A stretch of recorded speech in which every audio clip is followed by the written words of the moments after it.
Hapon na naman guys, kailangan naman na natin patukain ng manok. Para naman tayo ay may matetenola. Para yung tetenolahin natin ay may malaman-laman. Ano? Kaya tara, magpatuka.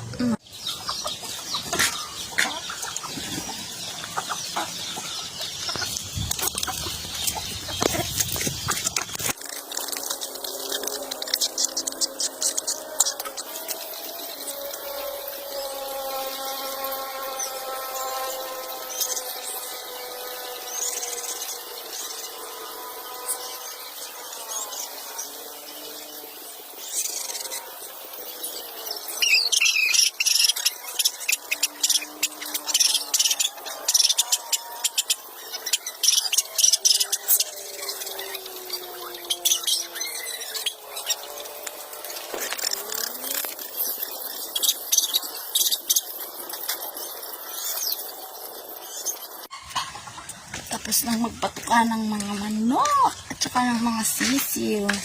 Nakakatuwa yung mga sisiw kasi ang dami yung huling nagsisiw. Napakarami nila.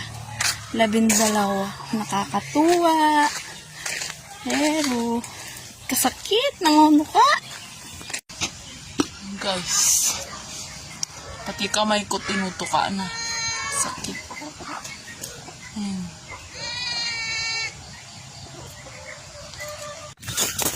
Guys, ang dami nila, nakakatuwa. Ayan.